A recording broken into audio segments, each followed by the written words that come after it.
ನೀನು ಏನೋ ಮಾತಾಡದೆ ಸುಮ್ಮನೆ ಇರೋದು ನೋಡ್ತಿದ್ರೆ ಮುಂಚೆನೆ ನಿನಗಿದೆಲ್ಲ ಗೊತ್ತು ಅಂತ ಅನಿಸ್ತಾ ಇದೆ. ನೀನು ಯಾಕಮ್ಮ ನಮ್ಗೆ ಹೇಳಿಲ್ಲ? ಯಾಕೆ ಸುಮ್ಮನಿದ್ದೆ ನೀನು?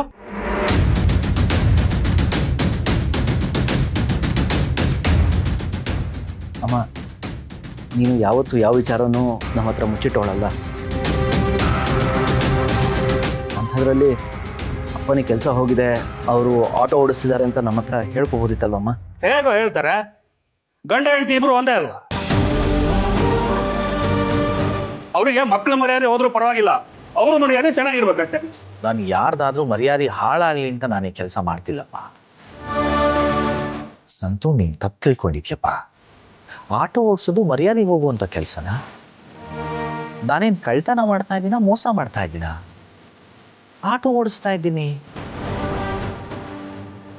ಇದ್ರಲ್ಲಿ ಏನ್ ತಪ್ಪಿದೆ? ನಿಮಗದು ತಪ್ಪು ಅನಿಸ್ತಾ ಇರ್ಬೋದಪ್ಪ, ಮಕ್ಕಳಾಗಿ ನಮ್ಮ ದೃಷ್ಟಿನಲ್ಲಿ ಅದು ತಪ್ಪೆ.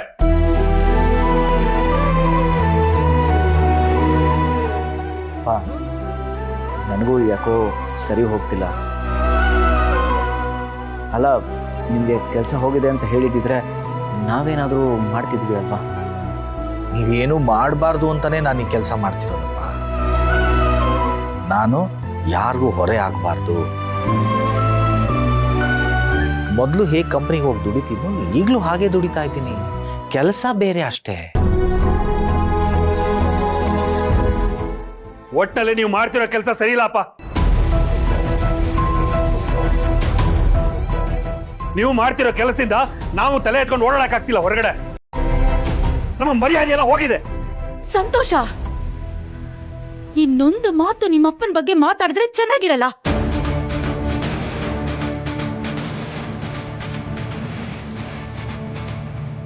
ನೀವಿಬ್ರು ನಿಮ್ಮನ್ನ ಏನಂತ ತಿಳ್ಕೊಂಡಿದ್ದೀರಾ?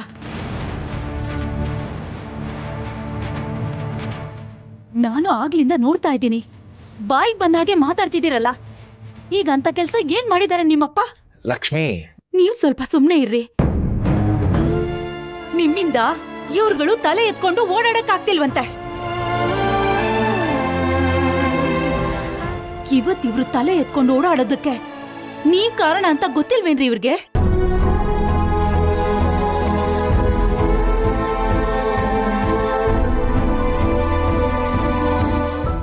ನಿಮ್ಮನ್ನೇ ಪ್ರಶ್ನೆ ಮಾಡೋಷ್ಟು ದೊಡ್ಡವರಾಗ್ಬಿಟ್ರ ಇವರು?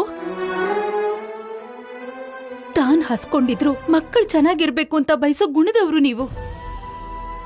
ನಾವು ಕಷ್ಟ ಪಡ್ಬಾರ್ದು, ಸಂತೋಷವಾಗಿರ್ಬೇಕು ಅಂತ ಎತ್ತಿನ ಹಾಗೆ ದುಡಿಯೋ ನಿಮ್ಮನ್ನ ಪ್ರಶ್ನೆ ಮಾಡ್ತಿರುವಾಗ ಬಾಯಿ ಮುಚ್ಕೊಂಡು ಸುಮ್ನೆ ಇರಕ್ಕಾಗತ್ತಾ? ಸಂತು, ಹರಿ, ಒಂದು ಮಾತು ತಿಳ್ಕೊಳ್ಳಿ.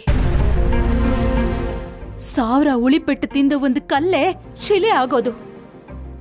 ಹಾಗೆ ನಮ್ಗೋಸ್ಕರ ಜೀವನ ಪೂರ್ತಿ ತಮ್ಮ ನೋವನ್ನ ನುಂಗ್ಕೊಂಡು ನಿಮ್ಮಪ್ಪ ಈ ಮನೆಗೆ ದೇವ್ರಾಗಿದ್ದಾರೆ.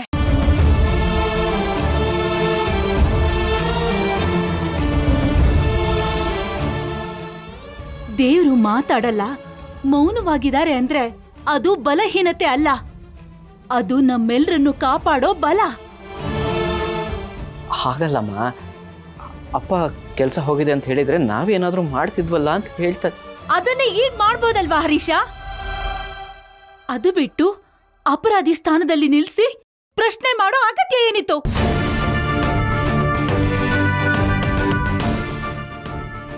ಕೆಲ್ಸ ಮಾಡ್ಕೊಂಡ್ ಬಂದು ಸುಸ್ತಾಗಿದ್ರು ಮಕ್ಕಳು ಊಟ ಮಾಡಿದ್ರ, ಮಕ್ಕಳು ನಿದ್ದೆ ಮಾಡಿದ್ರ ಅಂತ ಸದಾ ನಿಮ್ ಬಗ್ಗೆನೆ ಯೋಚನೆ ಮಾಡೋ ಈ ಜೀವಕ್ಕೆ ನೀವು ಕೊಡ್ತಿರೋ ಬೆಲೆ ಇದೇನಾ?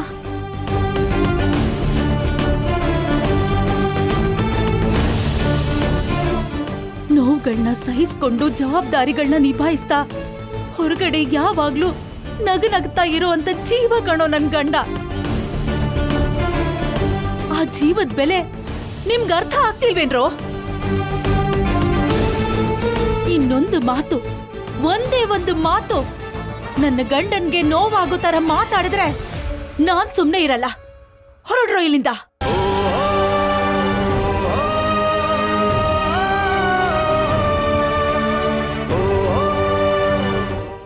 ಹೊರಡಿ ಎಂದೆ. ಲಕ್ಷ್ಮಿ, ಸರಿಯಾ?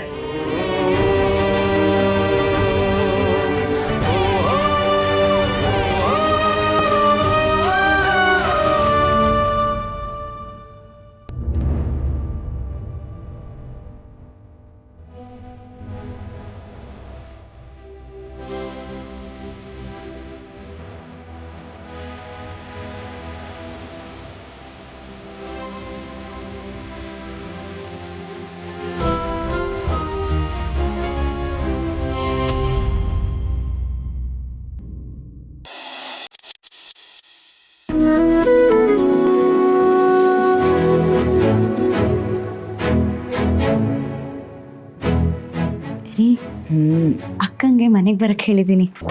ಛೇ, ಯಾಕೆ ಇವ್ರು ಇಂಥ ಕೆಲಸಗಳನ್ನು ಮಾಡ್ತಾರೆ? ಆ ಮನೆಯಿಂದ ಇವರನ್ನು ದೂರ ಇರಿಸೋಕೆ ಎಷ್ಟು ಪ್ರಯತ್ನ ಮಾಡಿದ್ರು ಮತ್ತೆ ಅವ್ರ ಹತ್ರನೇ ಹೋಗ್ತಾರೆ. ಇದನ್ನು ಹೇಗೆ ಅವಾಯ್ಡ್ ಮಾಡೋದು ಅಂತ ಗೊತ್ತಾಗ್ತಿಲ್ವಲ್ಲ. ರೀ, ಯಾಕೆ ಏನು ಮಾತಾಡ್ತಿಲ್ಲ?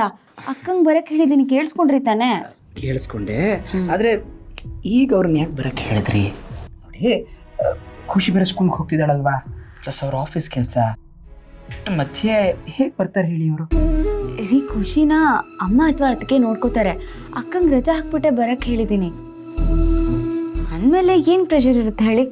ಅದು ಅಲ್ಲದೆ ಅಕ್ಕ ಎಲ್ಲೂ ಹೋಗೋ ಅಂಥವಳೆ ಅಲ್ಲ ಗೊತ್ತಾ. ಮನೆ ಬಿಟ್ಟರೆ ಆಫೀಸ್ ಅಷ್ಟೇ. ಅಟ್ಲೀಸ್ಟ್ ಇಲ್ಲಿಗೆ ಬಂದರೆ ಒಂದು ಸ್ವಲ್ಪ ಮನ್ಸು ಬಿಚ್ಚಿ ಮಾತಾಡ್ತಾಳೆ ಅಂತ. ಅವಳ ಮನಸ್ಸಲ್ಲಿ ಏನಿದೆ ಅಂತ ತಿಳ್ಕೊಂಡ್ರೆ ಏನಾದರೂ ಪರಿಹಾರ ಕೊಡ್ಬೋದಲ್ವಾ, ಅದಕ್ಕೆ ಬರಕ್ಕೆ ಹೇಳಿದೆ. ಆದರೂ ಈಗ ಅವರು ಕೆಲಸದ ಮಧ್ಯೆ ಇರ್ತಾರಲ್ವಾ, ಬಿಡು ಮಾಡ್ಕೊಂಡು ಹೇಗೆ ಬರೋಕ್ಕಾಗತ್ತೆ ಹೇಳಿ? ಅಲ್ಲ ರೀ, ಆಫೀಸಿಗೆ ರಜಾ ಹಾಕ್ಕೊಂಡು ಬರ್ತಿದ್ದಾಳಲ್ವಾ, ಏನು ತೊಂದರೆ ಆಗುತ್ತೆ? ಯಾಕ್ರಿ, ನಮ್ಮ ಮನೆಯವ್ರು ಬರೋದು ನಿಮ್ಗೆ ಇಷ್ಟ ಇಲ್ವಾ? ಎಲ್ಲರೂ ನಿಮ್ಗೆ ಇಷ್ಟನೇ ಅಲ್ವಾ? ಖುಷಿನೇ ಆಗುತ್ತಲ್ವಾ? ಕೋರ್ಸ್ ಅವ್ರು ಬರೋದು ನನಗೆ ಖುಷಿನೇ. ಆದರೆ ನೋಡಿ, ಈಗ ಬೇಡ ಅಂತ. ಈಗ ಪಾಪ ಭಾವನಾ ಅವ್ರಿಗೆ ಏನೇನು ಕಮಿಟ್ಮೆಂಟ್ಸ್ ಇದೆಯೋ, ಏನೇನು ಕೆಲಸಗಳಿದೆಯೋ, ಒಂದಿನದ ಖುಷಿಗೋಸ್ಕರ ಆಮೇಲೆ ಮತ್ತೆ ಸಫರ್ ಆಗೋ ಹಂಗೆ ಆಗಬಾರ್ದು ಅಂತ ಹೇಳ್ತಾ ಇದ್ದೀನಿ ಅಷ್ಟೇ. ಅದಕ್ಕೆ ಈಗ ಬರೋದು ಬೇಡ ಅಂಥೇಳಿ ಮುಂದೆ ನೋಡೋಣ. ಅಲ್ಲ ರೀ, ನಾನು ಹೇಳಿದ್ ಕೇಳಿ ಚಿನ್ನಿ ಮರಿ. ನೋಡಿ, ಈಗ ಯಾವಾಗ ಬೇಕಾದ್ರೂ ಫೋನಲ್ಲೂ ಮಾತಾಡ್ತೀರಾ, ಇಷ್ಟ ಅಲ್ಲಿ ಮತ್ತೆ ಮಾತಾಡೋದು ಏನಿರುತ್ತೆ? ನೆಕ್ಸ್ಟ್ ಟೈಮ್ ನೋಡೋಣ. ಗೋಯಣ, ಚಲೋ ಬೇಗ ಮಲ್ಕೊಳ್ಳೋಣ. ಬೆಳಗ್ಗೆ ನಾನು ಬೇಗ ಆಫೀಸ್ಗೆ ಬೇರೆ ಹೋಗಬೇಕು.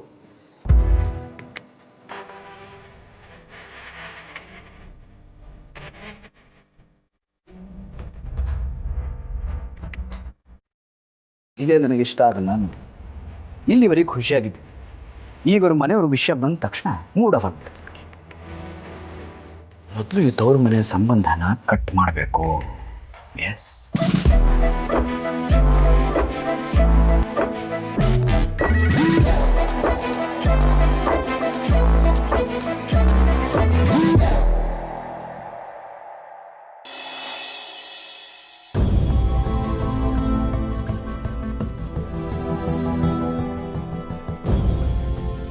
ರೀ, ಮಕ್ಕಳು ಹಾಗೆ ಮಾತಾಡಿದ್ರು ಅಂತ ಬೇಜಾರಾಗ್ತಿದೆಯಾ? ಬೇಜಾರು ಯಾಕೆ ಲಕ್ಷ್ಮಿ? ಅವರಿರೋದನ್ನೇ ಹೇಳಿದ್ದಾರೆ. ಇಷ್ಟು ವರ್ಷ ಆದರೂ ನಾನು ಮಕ್ಕಳಿಗೆ ಅಂತ ಏನು ಮಾಡಿದ್ದೀನಿ ಹೇಳು? ಯಾಕ್ರಿ ಹೀಗೆ ಹೇಳ್ತಿದ್ದೀರಾ? ನೀವಿಷ್ಟು ವರ್ಷ ಕಷ್ಟಪಟ್ಟು ಅವರನ್ನ ಬೆಳೆಸಿಲ್ವಾ? ಅವ್ರ ಕಾಲ ಮೇಲೆ ನಿಂತ್ಕೊಳ್ಳೋ ಹಾಗೆ ಮಾಡಿಲ್ವಾ? ಒಬ್ಬ ತಂದೆಯಾಗಿ, ಸ್ನೇಹಿತನಾಗಿ ಎಲ್ಲ ರೀತಿಯಲ್ಲೂ ಅವ್ರನ್ನ ಸಾಕಿ ಬೆಳೆಸಿದ್ದೀರಾ. ಸಂಸಾರನ ತೂಗಿಸ್ಕೊಂಡು ಹೋಗೋದ್ರ ಜೊತೆ ಮಕ್ಕಳಿಗೆ ಸಂಸ್ಕಾರನೂ ಕಲಿಸಿದ್ದೀರಾ. ಇದಕ್ಕಿಂತ ಇನ್ನೇನು ಬೇಕು? ಲಕ್ಷ್ಮಿ, ಮಕ್ಕಳು ಹಾಗೆ ಮಾತಾಡಿದ್ರು ಅಂತ ನೀನು ಯಾಕೆ ಕೋಪ ಮಾಡಿಕೊಂಡೆ? ನಾವು ಹಂಗೆ ಕೋಪ ಮಾಡಿಕೊಂಡ್ರೆ ಅವ್ರಿಗೂ ನಮಗೂ ಏನು ವ್ಯತ್ಯಾಸ ಹೇಳು? ಪಾಪ ಮಕ್ಕಳು ಮನಸ್ಸಿಗೆ ಎಷ್ಟು ನೋವು ಮಾಡಿಕೊಂಡ್ರೆ ಏನೋ. ರೀ, ನಿಮ್ಮ ಈ ಗುಣನೇ ನನಗೆ ತುಂಬ ಇಷ್ಟ ಆಗಿದ್ದು ರೀ. ಅವ್ರು ಅಷ್ಟೆಲ್ಲ ಮಾತಾಡಿ ನಿಮ್ಮ ಮನ್ಸಿಗೆ ನೋವು ಮಾಡಿದ್ರು ಏನೂ ಆಗೇ ಇಲ್ಲ ಅನ್ನೋರ ಥರ ಇದ್ದು ಅವ್ರಿಗೆ ಬೇಜಾರಾಯಿತು ಅಂತ ಹೇಳ್ತಿದ್ದೀರಲ್ಲ. ಅಲ್ಲ, ನೀವು ಏನು ತಪ್ಪು ಮಾಡಿದ್ರಿ ಅಂತ ಅವರು ಆ ಥರ ಎಲ್ಲ ಮಾತಾಡಿದ್ರು? ಯಾಕೆ ಅವರು ನಿಮ್ಮನ್ನು ಅರ್ಥ ಮಾಡ್ಕೋತಾ ಇಲ್ಲ? ನಮ್ಮ ಮಕ್ಕಳು ಚಿಕ್ಕವರಾಗಿದ್ದಾಗ ಓದಿದ್ದಾರೆ, ಹಠ ಮಾಡ್ತಾರೆ, ಗಲಾಟೆ ಮಾಡ್ತಾರೆ, ನಾವು ಬೇಜಾರು ಮಾಡ್ಕೊಳ್ತೀವ? ದೊಡ್ಡವರಾದ್ಮೇಲೆ ಎದುರು ಮಾತಾಡಿದ್ರೆ ಯಾಕೆ ಬೇಜಾರು ಮಾಡ್ಕೋಬೇಕು? ಆಗಲೂ ನಮ್ಮ ಮಕ್ಕಳೇ, ಈಗಲೂ ನಮ್ಮ ಮಕ್ಕಳೇ. ಮಕ್ಕಳು ಬೆಳೆದಿದ್ದಾರೆ. ಅವ್ರ ಪ್ರಕಾರ ಅವರಪ್ಪ ಆಟೋ ಓಡಿಸೋದು ಸರಿ ಇಲ್ಲ ಅಂತ ಅನ್ನಿಸ್ತಿರ್ಬೋದು. ಅದನ್ನು ನಾವು ತಪ್ಪನ್ನಕ್ಕಾಗತ್ತಾ? ಅದೇನೋ ಹೇಳ್ತಾರೆ ನೋಡು, ಎಂಥದ್ದು ಈ ಜನರೇಷನ್ ಗ್ಯಾಪ್ ಅಂತ ಇದೇ ಇರ್ಬೋದು. ಅಲ್ಲ ರೀ, ಹರೀಶ ಇನ್ನೂ ಚಿಕ್ಕವನು, ಅವನಿಗೇನೋ ಗೊತ್ತಿಲ್ಲದೆ ಮಾತಾಡಿರ್ತಾನೆ. ಆದರೆ ಸಂತು ಕಷ್ಟ ಸುಖ ನೋಡಿರೋನು, ಅವನು ಹಾಗೆ ಮಾತಾಡ್ತಾನೆ ಅಂದರೆ ಹೇಗ್ರಿ? ನೀವು ಅವನಿಗೋಸ್ಕರ ಎಷ್ಟು ತ್ಯಾಗ ಮಾಡಿದ್ದೀರಾ ಅಂತ ನನಗೆ ಗೊತ್ತು ರೀ. ಅವ್ರು ಯಾಕೆ ಅರ್ಥ ಮಾಡ್ಕೋತಾ ಇಲ್ಲ? ಹಾಗಂತ ನನಗೇನು ಅವ್ರ ಮೇಲೆ ಕೋಪ ಇಲ್ಲ, ನಿಮ್ಮನ್ನು ಅರ್ಥ ಮಾಡ್ಕೊಳ್ಳಿಲ್ವಲ್ಲ ಅಂತ ಬೇಜಾರು. ನೋಡಿ ಲಕ್ಷ್ಮಿ, ಮಕ್ಕಳೇನೋ ಹಾಗೆ ಮಾತಾಡಿದ್ರು ಅಂತ ನೀನು ಸುಮ್ಮನೆ ತಲೆ ಕೆಡಿಸ್ಕೋಬೇಡ. ಅದೇನೋ ಹೇಳ್ತಾರೆ ನೋಡು, ಬಂದದ್ದೆಲ್ಲ ಬರಲಿ, ಆ ಭಗವಂತನ ದಯ ಇರಲಿ ಅಂತ. ಹಂಗೆ ಅಂದ್ಕೊಂಡು ಸುಮ್ಮನೆ ಇದ್ದು ಬೇಡ. ಹಂಗೆ ಮಾತಾಡಲಿಲ್ಲ ಅಂದರೆ ಅವ್ರನ್ನ ಯಾಕೆ ನಾವು ಮಕ್ಕಳಂತೀವಿ ಹೇಳು? ನೋಡು, ಅನ್ನಿಸ್ಕೊಂಡವನು ನಾನೇ ಬೇಜಾರು ಮಾಡ್ಕೊಂಡಿಲ್ಲ. ನೀನು ಯಾಕೆ ಹಿಂಗೆ ಬೇಜಾರು ಮಾಡ್ಕೊಂಡಿದ್ಯಾ? ಹೋಗಲಿ ಬಿಡು, ಹೊತ್ತಾಯ್ತು, ಮಲ್ಕೋ. ಒಂದು ನಿಮಿಷ ರೀ, ಅಡುಗೆ ಮನೆ ಲೈಟ್ ಆಫ್ ಮಾಡಿಬಿಟ್ಟು ಬರ್ತೀನಿ.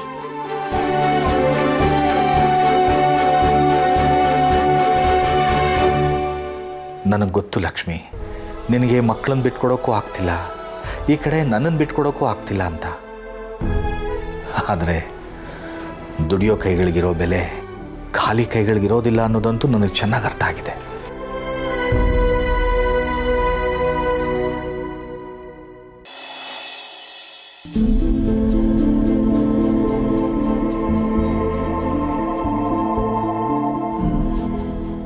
ಇವರು ನಂಬ್ಕೊಂಡ್ರೆ ನಾವು ಉದ್ಧಾರ ಆಗಲ್ಲ.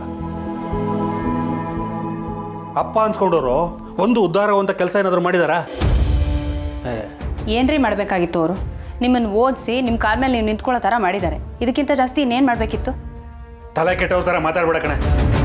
ಎಲ್ಲ ಅಪ್ಪ ಅಮ್ಮಂದ್ರು ಏನು ಮಾಡ್ತಾರೋ ಅದನ್ನೇ ಇವರು ಮಾಡಿರೋದು.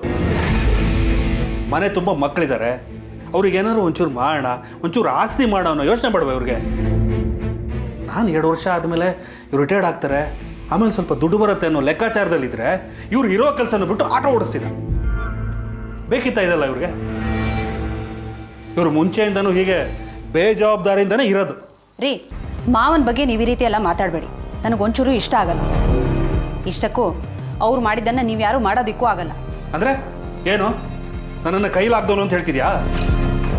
ನಾನು ಕಷ್ಟಪಟ್ಟು ಹಗಲು ರಾತ್ರಿ ದುಡಿತಾ ಇದ್ದೀನಿ, ಬಿಟ್ಟು ಕೂತು ತಿಂತಾ ಇಲ್ಲ. ಏನು ಪ್ರಪಂಚದಲ್ಲಿ ಯಾರು ಮಾಡದೇ ಇರೋದನ್ನು ಮಾಡ್ತಿದ್ದೀರಾ ನೀವು?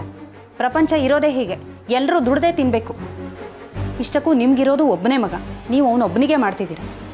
ಆದರೆ ಮಾವ 6 ಜನ ಮಕ್ಕಳು, ಅವ್ರನ್ನ ಸಾಕಿ ಬೆಳೆಸಿ ವಿದ್ಯಾಭ್ಯಾಸ ಕೊಟ್ಟು ಅವ್ರ ಕಾಲ ಮೇಲೆ ಅವ್ರು ನಿಂತ್ಕೊಳ್ಳೋ ಥರ ಮಾಡಿದ್ದಾರೆ. ಎಷ್ಟೇ ಕಷ್ಟ ಬರಲಿ, ಎಷ್ಟೇ ಮನಸ್ತಾಪ ಬರಲಿ, ಯಾರನ್ನು ದೂರ ಕಳಿಸ್ದೇನೆ ತಮ್ಮ ಜೊತೆನೇ ಇಟ್ಕೊಂಡಿದ್ದಾರೆ. ನಿಮ್ಮಿಂದ ಆಗಿದ್ರೆ ಇದೆಲ್ಲ ಆಗ್ತಿತ್ತಾ? ಇಂಥ ತಂದೆ ತಾಯಿ ಹೊಟ್ಟೆಲಿ ಹುಟ್ಟೋದಕ್ಕೆ ಪುಣ್ಯ ಮಾಡಿರಬೇಕು ನೀವೆಲ್ಲ.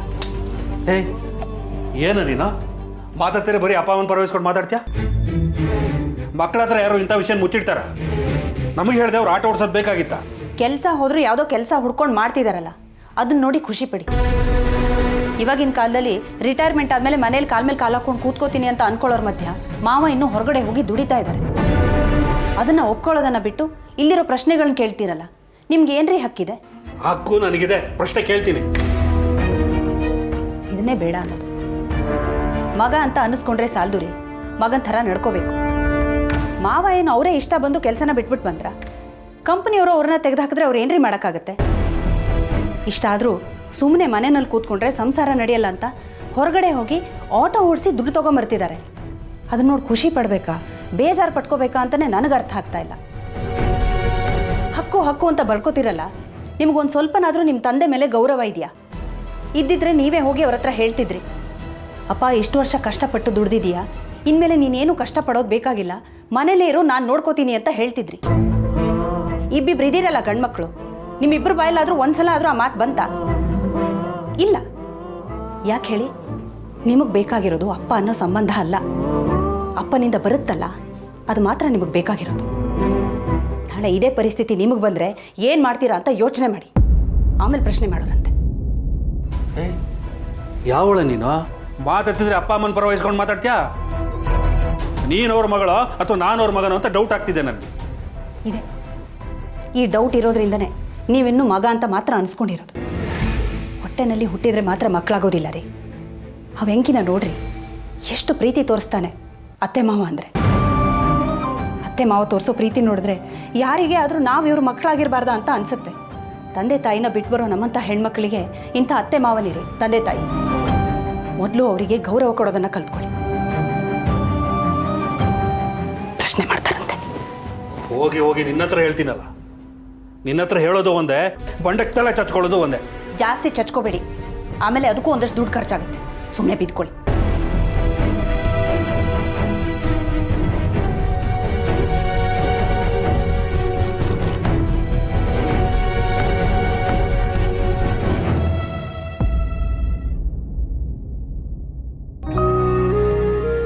ನೋಡಿದ್ಯಾ ಹರಿ, ಮನೇಲಿ ಏನೆಲ್ಲ ಆಗ್ತದೆ? ಎಲ್ಲರೂ ಅವ್ರವ್ರ ಇಷ್ಟ ಬಂದಾಗ ಅವ್ರು ಜೀವನ ಮಾಡ್ತಿದ್ದಾರೆ. ನಿಮ್ಮಪ್ಪ ಆಟೋ ಓಡ್ಸೋಕೆ ಶುರು ಮಾಡಿದ್ದಾರೆ. ನಿಮ್ಮಣ್ಣ ಬರೀ ಅವ್ರ ಮನೇದೇ ಚಿಂತೆ. ಇನ್ನು ಭಾವನಾ ಬಿಡು, ಯಾವುದ್ರ ಬಗ್ಗೆನೂ ಕೇರೇ ಮಾಡಲ್ಲ. ಅಲ್ಲ, ನಾವಿಬ್ಬರೇ ಯಾಕೆ ಎಲ್ಲದಕ್ಕೂ ಅಷ್ಟೊಂದು ತಲೆ ಕೆಡಿಸ್ಕೊಳ್ಬೇಕು? ಬೇಬಿ, ಯಾಕೆ ನಾವಿಬ್ಬರು ಬೇರೆ ಮನೇಲಿ ಇತ್ಕೊಂಡು ನೆಮ್ಮದಿಯಾಗಿ ಜೀವನ ಮಾಡಬಾರ್ದು? ಹಾಗೆಲ್ಲ ಮಾಡೋಕ್ಕಾಗಲ್ಲ ಬೇಬಿ. ಅಪ್ಪಂಗೆ ಕೆಲಸ ಇದ್ದಿದ್ರೆ ಏನೋ ಯೋಚನೆ ಮಾಡಬಹುದಾಗಿತ್ತು. ಆದರೆ ಈಗ ಅವರು ಆಟೋ ಓಡಿಸಿದ್ದಾರೆ. ಎಷ್ಟು ಸಂಪಾದನೆ ಮಾಡ್ತಾರೆ ಅಂತ ಗೊತ್ತಿಲ್ಲ. ಹಾಗಿರುವಾಗ ನಾವು ದೂರ ಆದರೆ ತಪ್ಪಾಗುತ್ತೆ. ಹಾಗಂತ ಇನ್ನು ಎಷ್ಟು ವರ್ಷ ಈ ದೊಂಬರಾಟ ನೋಡ್ಕೊಂಡಿರ್ಬೇಕು? ಇದು ದೊಂಬರಾಟ ಅಲ್ಲ ಬೇಬಿ, ಬದುಕಿನ ಆಟ. ಅಪ್ಪ ನಮ್ಮನ್ನೆಲ್ಲ ಸಾಕಿ ಬೆಳೆಸಿದ್ದಾರೆ. ನನಗೆ ಕೆಲಸ ಇಲ್ಲದೆ ಇದ್ದಾಗ ಒಂದು ದಿನಾನು ಒಂದು ಮಾತು ಆಡ್ತವ್ರಲ್ಲ. ಇವಾಗ ದುಡಿತಾ ಇದ್ದೀನಿ ಅಂತ ದೂರ ಆದರೆ ಮಗನಾಗಿ ಏನು ಪ್ರಯೋಜನ ಇರಲ್ಲ. ನೀನೊಬ್ಬನೇ ಮಗ ಅಲ್ಲ ಅಲ್ವಾ ಹರಿ? ನಿಮ್ಮ ಅಣ್ಣ ಇದ್ದಾರೆ, ಅವ್ರು ನೋಡ್ಕೋತಾರೆ ಬಿಡು. ಅವನು ನಿನ್ನ ಥರನೇ ಯೋಚನೆ ಮಾಡ್ತಿದ್ರೆ ಏನು ಮಾಡ್ತೀಯ? ಮೊದಲಿಂದ ಅವನು ಮನೆ ವಿಚಾರಕ್ಕೆ ತಲೆ ಹಾಕ್ದವನೇ ಅಲ್ಲ. ದುಡ್ಡು ಖರ್ಚಾಗತ್ತೆ ಅನ್ನೋ ವಿಚಾರದಲ್ಲಿ ಎಲ್ಲರ ಜೊತೆನೂ ಡಿಸ್ಟೆನ್ಸ್ ಮೇಂಟೈನ್ ಮಾಡ್ತಾನೆ. ಅಂಥದ್ರಲ್ಲಿ ಅವನು ಅಪ್ಪ ಅಮ್ಮ ನೋಡ್ಕೋತಾನೆ ಅಂತ ಹೇಗೆ ನಂಬೋದು? ಹಾಗಂತ ಇನ್ನು ಎಷ್ಟು ವರ್ಷ ಈ ಥರ ಅಡ್ಜಸ್ಟ್ ಮಾಡ್ಕೊಂಡಿರ್ಬೇಕು ಹರಿ? ನೀನು ಬೇರೆ ಈಗ ತಾನೇ ಬಿಸ್ನೆಸ್ ಶುರು ಮಾಡಿದ್ಯಾ. ಬಿಸ್ನೆಸ್ ಟೆನ್ಷನು, ಇನ್ನೊಂದು ಕಡೆ ಫ್ಯಾಮಿಲಿ ರೆಸ್ಪಾನ್ಸಿಬಿಲಿಟಿ ಎಲ್ಲ ಹೇಗೆ ನಿಭಾಯಿಸ್ತೀಯ ಹೇಳು? ಬೇಬಿ, ನಾವು ಬೇರೆ ಮನೇಲಿ ಇಟ್ಕೊಂಡೆ ಇವ್ರಿಗೆ ಸಹಾಯ ಮಾಡ್ಬೋದಲ್ವಾ? ಇಲ್ಲ ಬೇಬಿ, ಅದು ಮಾಡಬಾರ್ದು. ತಪ್ಪಾಗುತ್ತೆ. ದೂರ ಹೋದರೆ ಒಂದೇ ಸಲ ದೂರ ಆಗ್ಬಿಡ್ತೀವಿ.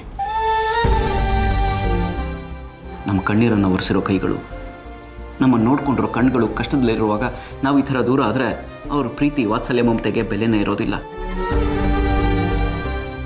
ಇವತ್ತು ಪ್ರಪಂಚದಲ್ಲಿ ಎಷ್ಟೋ ಜನಕ್ಕೆ ಅಪ್ಪ ಅಮ್ಮನ ಪ್ರೀತಿ ಸಿಕ್ಕೇ ಇರಲ್ಲ. ಅದರಿಂದ ವಂಚಿತರಾಗಿರ್ತಾರೆ.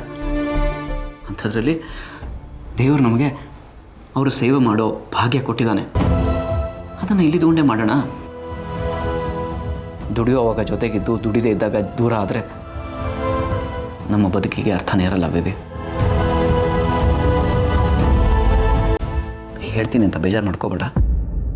ನೀನು ನನಗೆ ಎಷ್ಟು ಇಂಪಾರ್ಟೆಂಟು, ನಮ್ಮ ಅಪ್ಪ ಅಮ್ಮನೂ ಅಷ್ಟೇ ಇಂಪಾರ್ಟೆಂಟು. ಅವರನ್ನು ಬಿಟ್ಕೊಳಕ್ಕೆ ನನಗಾಗಲ್ಲ. I am sorry. Hope you understand. ಸರಿ, ಆದಷ್ಟು ಬೇಗ ಈ ಪ್ರಾಬ್ಲಮ್ಸ್ಗೆಲ್ಲ ಸೊಲ್ಯೂಷನ್ ಹುಡ್ಕು.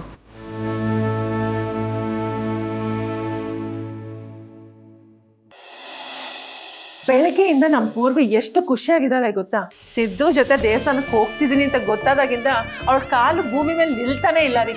ಮಕ್ಕಳೇ ಅಷ್ಟಲ್ವಾ ನಾಗರತ್ನ? ಮದುವೆ ಮಾಡ್ತೀವಿ ಅಂದರೆ ಯಾಕಪ್ಪ ಇಷ್ಟು ಬೇಗ ಮದುವೆ ಅಂತಾರೆ. ಇನ್ನು ಮದುವೆ ಫಿಕ್ಸ್ ಆಗೋಗ್ಬಿಟ್ರೆ ಯಾವಾಗ ಮದುವೆ ಅಂತ ಕಾಯ್ತಾ ಇರ್ತಾರೆ. ಇನ್ನು ಮದುವೆ ಮಾಡ್ಕೊಳ್ಳೋ ಹುಡುಗ ಎಲ್ಲ ನಾನು ಕರ್ಕೊಂಡು ಹೋಗ್ತೀನಿ ಅಂದ್ಬಿಟ್ರೆ ಇನ್ನೂ ಖುಷಿ ಆಗ್ಬಿಟ್ಟು ಆಕಾಶದಲ್ಲೇ ಹಾರಾಡ್ತಾ ಇರ್ತಾರೆ. ನೋಡ್ದಾ, ಆಕಾಶದಿಂದ ಇಳಿದು ಬರ್ತಾ ಇದ್ದಾಳೆ ನಿನ್ನ ಮಗಳು. ಏನಮ್ಮ ಪೂರ್ವಿ, ನಿನ್ನ ಸಿದ್ದು ಮದುವೆ ನಾಳೆನೇ ಮಾಡಿದ್ರೆ ಓಕೆನಾ?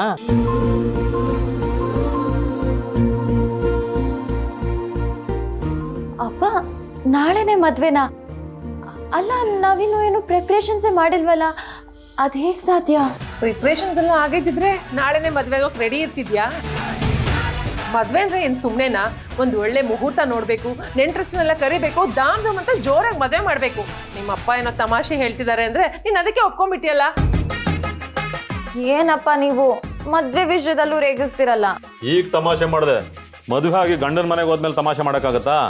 ಈಗಲೇ ನೀನು ನಮ್ಮ ಕೈಗೆ ಸಿಗ್ತಾ ಇಲ್ಲ. ಇನ್ನು ಮದುವೆ ಆದ್ಮೇಲೆ ಗಂಡ, ಮನೆ, ಮಕ್ಕಳು ಅಂತ ಅವ್ರ ಮನೆ ಕಡೆನೇ ಓಡಾಡ್ಕೊಂಡು ಇದ್ಬಿಡ್ತೀಯ. ಈಗ ಸಿದ್ದು ಜೊತೆ ಬರೀ ದೇವಸ್ಥಾನಕ್ಕೆ ಹೋಗ್ತಿದ್ದೀನಿ ಅಂತ ಗೊತ್ತಾಗಿದ ತಕ್ಷಣ ಎಷ್ಟು ಖುಷಿಯಾಗಿದ್ದಾಳೆ ನೋಡಿ. ನಾನೇ ನನ್ನನ್ನು ಕರ್ಕೊಂಡು ಹೋಗಿ ಅಂತ ಕೇಳಲಿಲ್ಲ, ಅತ್ತೆನೇ ಕಾಲ್ ಮಾಡಿ ಹೋಗ್ಬಾಮ ಅಂತ ಹೇಳಿದ್ರು. ನಿಮಗೆ ಇಷ್ಟ ಇಲ್ಲ ಅಂದ್ರೆ ಹೇಳ್ಬಿಡಿ, ನಾನು ಅವ್ರಿಗೆ ಬರಲ್ಲ ಅಂತ ಹೇಳ್ಬಿಡ್ತೀನಿ. ಏಯ್, ನಿನ್ನ ಆಸೆಗೆ ನಾವು ಅಡ್ಡಿ ಮಾಡ್ತಾ ಇಲ್ಲಮ್ಮ. ನೀನು ಸಿದ್ದುನ ಎಷ್ಟು ಇಷ್ಟಪಡ್ತೀಯ ಅಂತ ನಮಗೆ ಗೊತ್ತಿಲ್ವಾ? ಖುಷಿಯಾಗಿಬ್ರು ಓಟ್ ಬನ್ನಿ. ಅಪ್ಪ, ಹರಕೆ ತೀರ್ಸೋದಕ್ಕಿಂತ ಆ ದೇವಸ್ಥಾನಕ್ಕೆ ಹೋಗೋದಕ್ಕಿಂತ ಸಿದ್ದು ಅವ್ರ ಜೊತೆ ಟೈಮ್ ಸ್ಪೆಂಡ್ ಮಾಡೋದಕ್ಕೆ ಅವಕಾಶ ಸಿಗ್ತಿದೆಯಲ್ಲ ಅಂತ ಖುಷಿ ಆಗ್ತಿದೆ. ಅವ್ರ ನಡವಳಿಕೆ, ಅವ್ರ ಮಾತೆಲ್ಲ ನೋಡಿದ್ರೆ ನಾನು ಬೇರೆ ಪ್ರಪಂಚಕ್ಕೆ ಹೋಗ್ಬಿಡ್ತೀನಿ. ಅವ್ರನ್ನ ಬಿಟ್ಟು ಬರೋದಕ್ಕೆ ಮನಸ್ಸೇ ಆಗಲ್ಲ. ನಾಗರತ್ನ, ನೋಡ್ದಾ, ನನ್ನ ಮಗಳು ಸಿದ್ದುನ ಎಷ್ಟು ಇಷ್ಟಪಡ್ತಾಳೆ ಅಂತ. ಎಲ್ಲ ಸರಿ, ಆದ್ರೆ ಇವಳು ಹೇಳ್ತಿರೋದು ಹರಕೆ ತೀರ್ಸೋಕೆ ಇಷ್ಟ ಅಲ್ಲ ಅನ್ನೋದು ಸರಿ ಇಲ್ಲ ನೋಡಿ. ರೇಣುಕ ಅವರು ತನ್ನ ಮನೆಗೆ ಮನ್ಸಿಗೆ ಮೆಚ್ಚುವಂತ ಸೊಸೆ ಸಿಗ್ಲಿ ಅಂತ ದೇವ್ರ ಹತ್ರ ಹರಕೆ ಮಾಡ್ಕೊಂಡಿದ್ರಂತೆ. ಅವ್ರಿಗೆ ತಕ್ಕ ಸೊಸೆ ಸಿಕ್ಕಿದಾಳೆ ಅಂತ ಅವ್ರಿಗೆ ಈಗ ನಂಬಿಕೆ ಬಂದಿದೆ. ಅದಕ್ಕೆ ದೇವ್ರಿಗೆ ಹರಕೆ ತೀರ್ಸ್ಬಿಟ್ಟು ಬರಕ್ಕೆ ಕಳಿಸ್ತಾ ಇದಾರೆ. ಅದನ್ನ ಬಿಟ್ಟು ಏನೇನೋ ಮಾತಾಡ್ತೀಯಲ್ಲ ಪೂರ್ವಿ, ಹೋಗಿ ಹರಕೆ ತೀರ್ಸ್ಕೊಂಡ್ ಬನ್ನಿ. ಅಮ್ಮ ಸಾರಿ, ಸಿದ್ದು ಅವ್ರ ಜೊತೆ ಹೊರಗಡೆ ಹೋಗೋ ಎಕ್ಸೈಟ್ಮೆಂಟ್ ಅಲ್ಲಿ ಆ ಥರ ಮಾತಾಡ್ಬಿಟ್ಟೆ. ನೋಡ್ದ ನಾಗರತ್ನ, ನಿನ್ನ ಮಗಳ ಗುಣನ ಒಂದು ಕಡೆ ಅಪ್ಪ ಅಮ್ಮನ ಮನಸ್ಸನ್ನು ನೋವು ಮಾಡಲ್ಲ, ಇನ್ನೊಂದು ಕಡೆ ಅತ್ತೆ ಮಾವನ ಮನಸ್ಸನ್ನು ನೋವು ಮಾಡೋದಿಲ್ಲ. ನಿನ್ನ ಈ ಗುಣನೇ ಮುಂದೆ ಆ ಮನೆಗೆ ತಕ್ಕ ಸೊಸೆ ಆಗೋಂಗೆ ಮಾಡೋದು.